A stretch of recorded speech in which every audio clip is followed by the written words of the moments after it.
everybody? Today we are cutting Phil. If you guys don't know who Phil is, he works at the warehouse. If you got a package today, Phil probably helped put it together. 9 times out of 10. 9 times out of 10. So Phil, what you getting done today, man? We're gonna do like a mid-fade. Mid-fade? Keep the vertical bars. Okay. And clean up the beard. Do you want a C cup or no? No C cup. No C cup. No C cup? Okay. And then what are you doing on top? Probably a 1.5 on top. 1.5? All right, with the grain. And then the beard, right? Do you want to like trim it up, shape it? Yeah, I want to bald that out right here and then fade that. All right, let's do it, bro.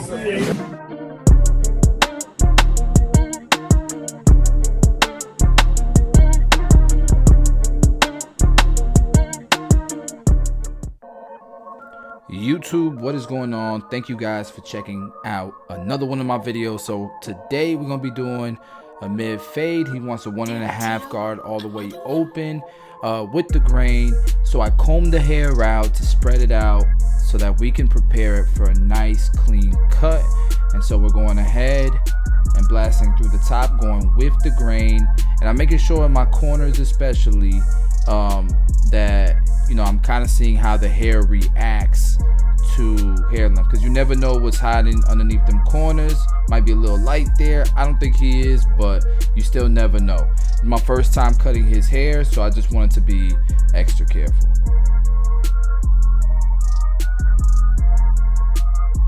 All right, so I'm stealing this from Yo Fonz. I've seen a lot of barbers do this, even like Vic Blends and Fonz. So I'm putting some foam in there, and we're gonna brush it in with the blow dryer. Not gonna put the do-rag on them, ain't got time for that, but it still did lay the hair and really give myself a good foundation to fade into.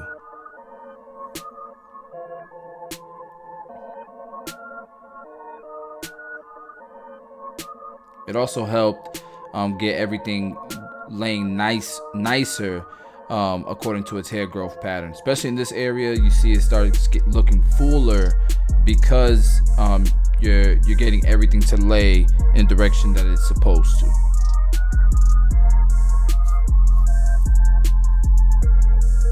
All right, so now that we've done that, we've prepped the hair, we're gonna go ahead and put the initial guideline in, and I'm focusing on his head shape, making sure the initial guideline gives me an even distance between this guideline and the parietal ridge. The parietal ridge is where the head starts to curve into the top from the sides.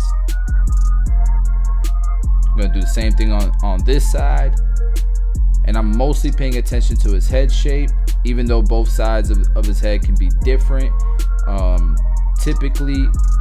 Usually if you follow the head shape, it'll be close enough to be able to connect in the back like you saw. All right, now we'll go ahead and start our next guideline, and we're gonna do that with the blade all the way open. And I'm using my Babyliss FXs.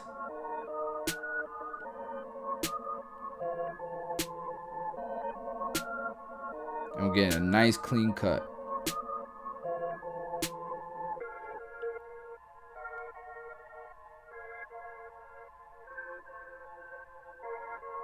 All right, so at this point we'll go all the way closed, and we're going up about 1/4 of an inch to 1/3 of an inch, and we're opening the lever or the blade little by little as we go up.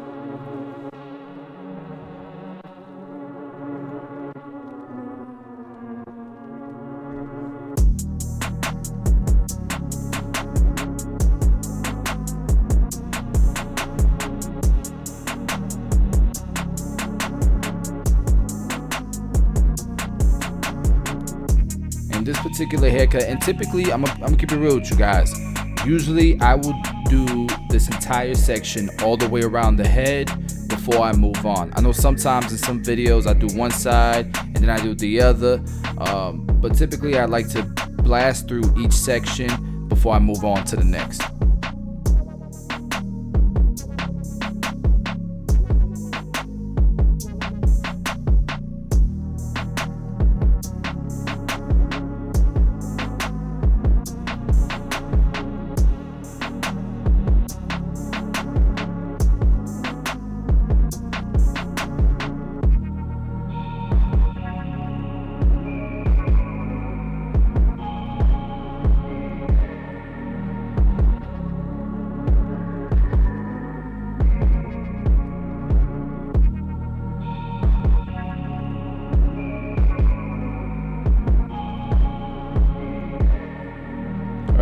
So now we have our number 2 guard open, and this is what I'm gonna use to debulk the sides. A 1.5 guard close with the grain is typically like a number 3. We went a little bit longer, but I felt like with this 2 open, I could use the shape of his head to blend right into the top. And then right beneath that number 2 open, we will follow up with the number 2 close, and that's gonna debulk everything. So now that I've done that, I know that the fade is gonna fade and finish into a number 2. So my next guard, or my next section, is gonna be the number 1 guard all the way open. I'm gonna make sure I get a really nice even cut to give myself a good start at a nice blend. Now you need enough space to create that gradient, that transition, so make sure you go up at least a 1/2 inch to 1 inch. Right beneath where we left off with that 1 guard open, we're gonna go 1 guard closed. And right beneath that 1 guard closed, we'll go to that green little 1/2 guard to finish out this blend before we move on to the next section.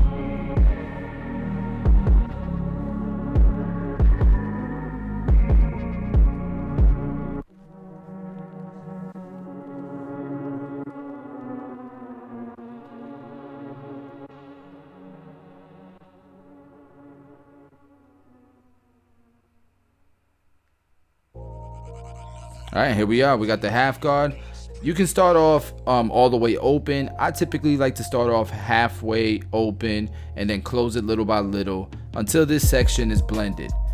Right above this section, you see there's some bulk. It's dark. That's okay. Remember, we started off with a number 2 on the sides, so we're gonna need to blend that portion into this 1 guard open. But let's go ahead and blend out this 1/2 guard area before we move on to that spot. And notice that I dropped down to my blade all the way open. Sometimes you need to do that to take out the line. All right, so I'm using my 1.5 guard now, and I'm starting off all the way open, or you can start off halfway open if you feel comfortable. Close it little by little. You'll probably have to drop down to that 1 guard open to kind of finish off the blend, just like you see here. And that's okay. That's how you blend, you know, sections together. You got to bleed some of that 1 open into that 1.5 guard. And if you wanted to, you can just keep following down through lower lengths until it's blended the way you like it. And so we're going to do the same thing all the way around.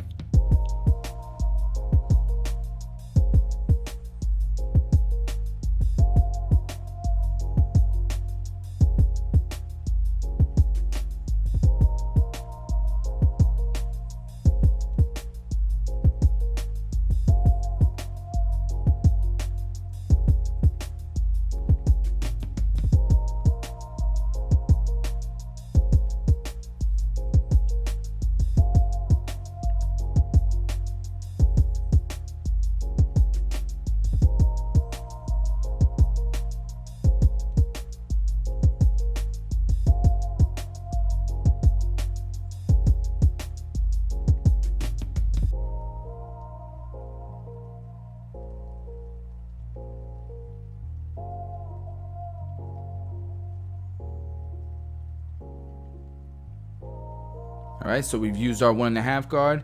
Just like the other side, we drop down to that 1 guard.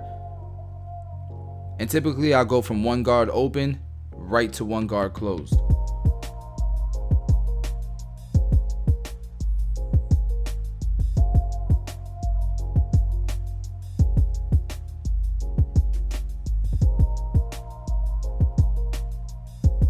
And just like the other side, I drop down to that 1/2 guard. We're closing it little by little to detail. Now, this spot right here, that's like a birthmark, because I think I went all the way down to the blade open and I couldn't take that out. But if you look really close, you'll see a blemish on the scalp.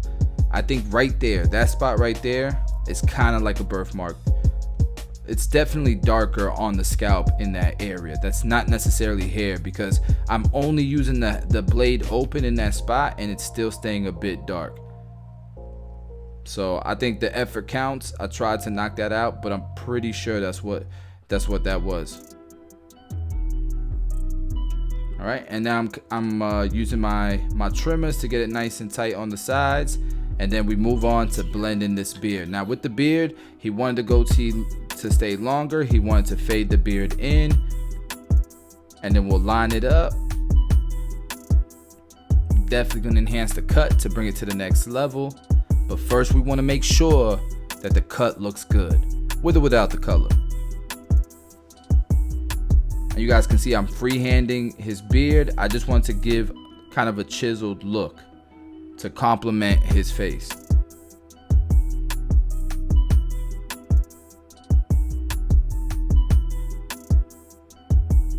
And even with this 1.5 guard, I wasn't really going flat on his face. I was kind of freehanding.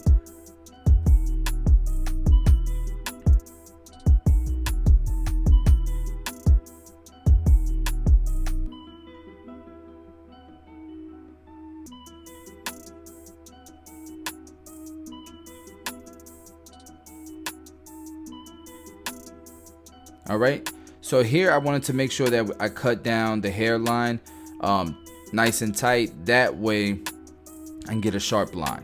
So let's go ahead and start to line them up. And we're gonna start here with a vertical bar. Go ahead and do the corner. This corner was definitely a little bit higher than the other side, so I do want to get a sharp line, but I don't want to bring it back too much because the left side is naturally lower, and then that would mean I'd have to push back that left side more than I need to.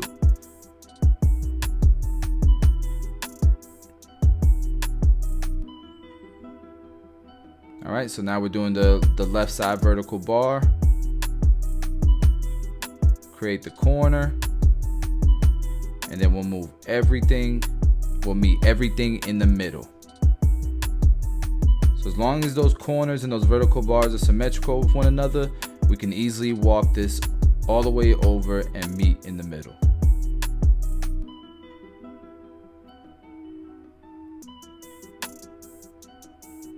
All right, we're doing a number 1 guard on the mustache just to keep it dark and full so that it matches the beard, but it's not too bushy.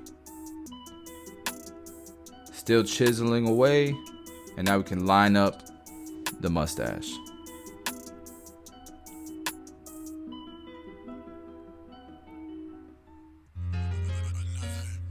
All right, so I'm gonna go ahead and use the razor. Notice I didn't do the top line of the beard with the trimmers. I used the razor to line it up. And especially when someone doesn't have like the fullest beard line on top, I like to do that because you can be much more detailed with your razor as opposed to your trimmer.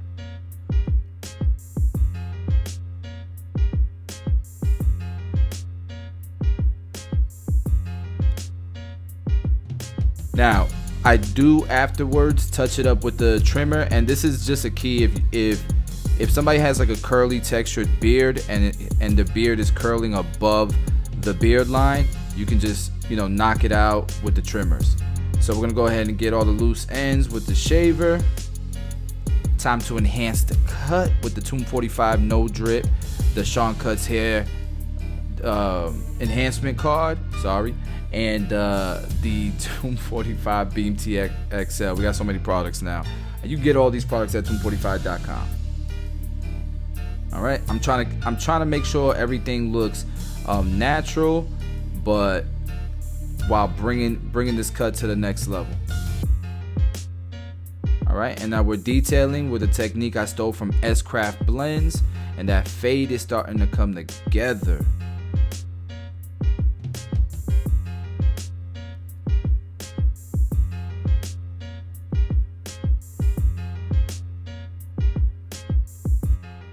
Alright guys, so this is the before.